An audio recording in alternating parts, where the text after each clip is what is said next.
Alright. Hi, Jesse. This is also your video. This is chapter 14 of Ella Enchanted. Why is she not going to have luck? Or bad luck. Okay. The morning after I left the elves, and. I find out in the first fucking chapter! Oh my god! Also, I had made a concerted effort not to swear during these videos, just in case someone who was a little younger, Ella Enchanted is for a younger audience, and now I just ruined it. It's your fault, Jesse. No, it's Gail Carson Levine. So it's my fault. It's all my fault. Okay. The morning after I left the elves, an ogre woke me by poking me with a stick. First, first sentence answers why there's. Wake up, breakfast. How do you like to be cooked? Bloody, medium, or done to a crisp? 8 ogres surrounded me. How are you going to get out of this? It will only hurt for a minute. My ogre, the one who woke me, stroked my cheek. I'm a fast eater. I looked at the others, searching vainly for a sympathetic face. Not far off, I saw my saddlebags next to a pile of bones. Whose bones? I hated to think. Then I realized the elf's pony. Oh my god, this book is so messed up. I swallowed convulsively. My stomach heaved and I threw up. Oh my god.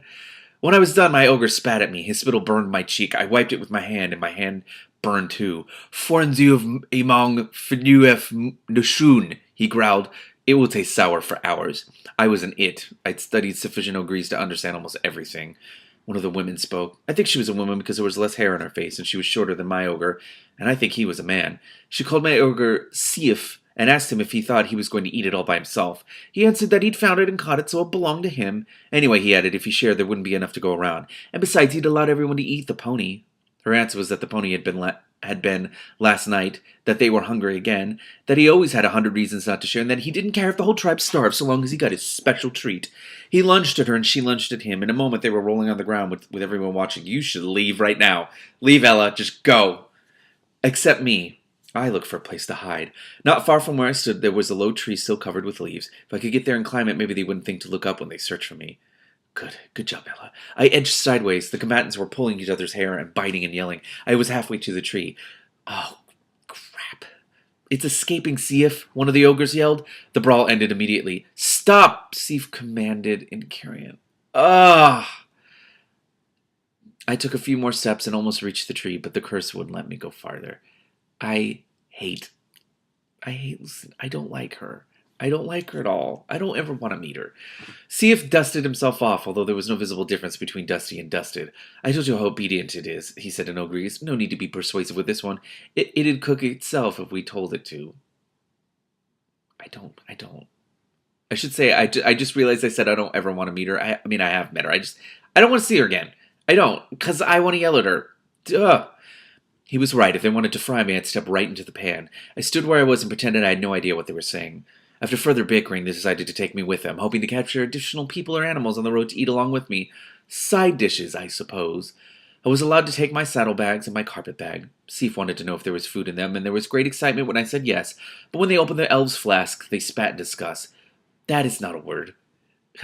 Laufouen, rouge, vegetables, fish. The ogres pronounced the words as though they were poisonous. Sief scratched his head. I wonder how we can eat those things and still taste good, he said. Maybe it doesn't taste good. We haven't eaten it yet. The speaker was the ogre who had warned of my escape. He was younger than the others, approximately my own age. We set out on the road, moving almost as quickly as my pony had. I had to ride on their shoulders, holding their oily hair. That is so weird. We were traveling away from Waxy's farm, back the way I'd come. She's losing time! I assumed the ogres meant to go to the fork in the road and proceed to their fens. It made no difference. What did it matter if I were devoured 10 miles from my destination or 40? No one was on the road, and the hills through which we marched were empty of habitation. The ogres began to grumble. It gets heavier every mile. Perhaps it brings bad luck. We should eat it tonight and find more tomorrow. They watched me enviously while I drank the elves' supper.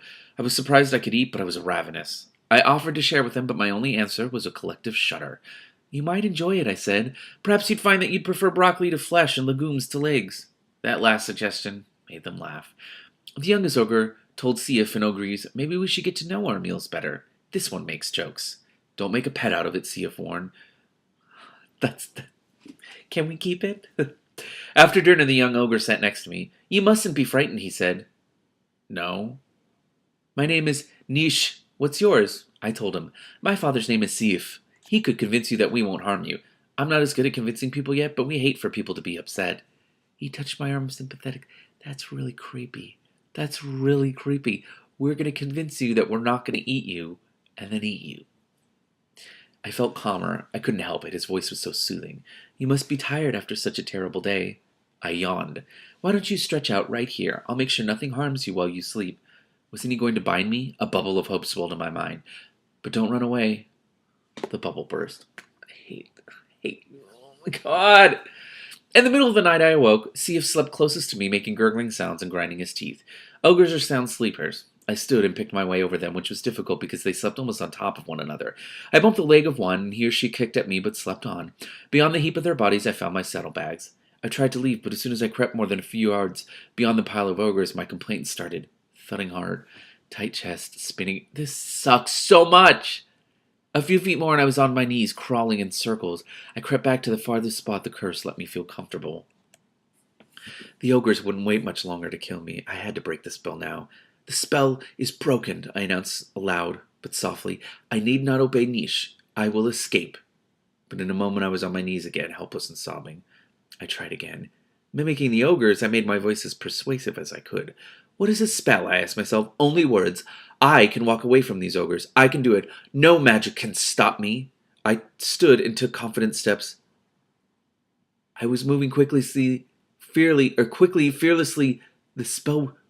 Whoa! She just convinced her own self. What? The spell was broken. Then I saw Sief almost at my feet. I had gone the wrong way. Oh, God.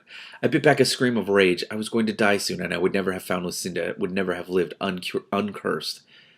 I returned to the end of my invisible tether and battled my despair. My voice had been persuasive. Might not persuasion have other uses? Could I mimic the ogres? Could I speak with their persuasive power? For a while my voice sounded too harsh. It needed honey for sweetness and oil for smoothness. I imagined swallowing a mixture of the two and coating my throat with them. Oh my God. Something I don't know. Laufun haslimun. Laufun efuth wath sai sahabus. It meant one should eat vegetables, not humans, because vegetables taste more delicious. It sounded persuasive to me. I was convinced. I practiced for hours and fell asleep practicing. And woke up to Niche practicing on me. Wake up, dearie. You were wise not to leave us during the night. These lands are dangerous. An elf might have gotten you. The image of a fierce spear-carrying elf came to mind. Oh my God. Let's eat it now, said a female ogre. You can't have all of it, Sief. We'll get more food soon. All right, if I get a leg. He held my shoulders.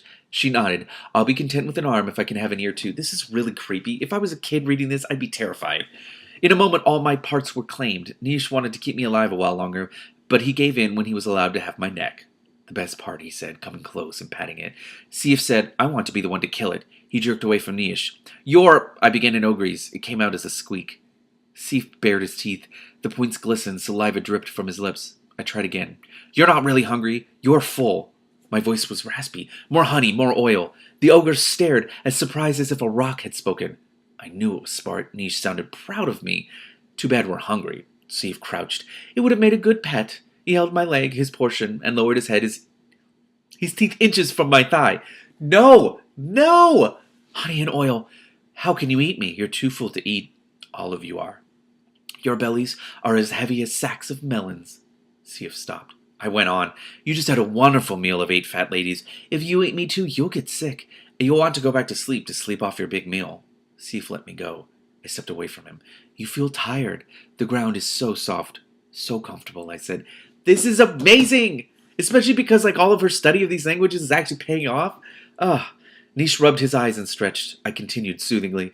It's much too early to be awake. The day has barely begun, and it will be a lovely, lazy, sleepy day. Sief sat, his head rolled onto his chest. You can sleep and have delicious dreams. While you're sleeping, I'll find you another enormous meal of piglets and people, and elves and elephants and horses and no hornets. Niche muttered from a dream. Sleep had claimed them. They had returned to their heap of the night, again grunting and snoring and groaning. I almost laughed and broke the spell. Who was giving orders now? Amazing! Amazing! Oh, I want to see if she can continue to use that against herself. Oh my god. Oh, I gotta write about this because I gotta keep reading. I need to keep reading right now. Right now.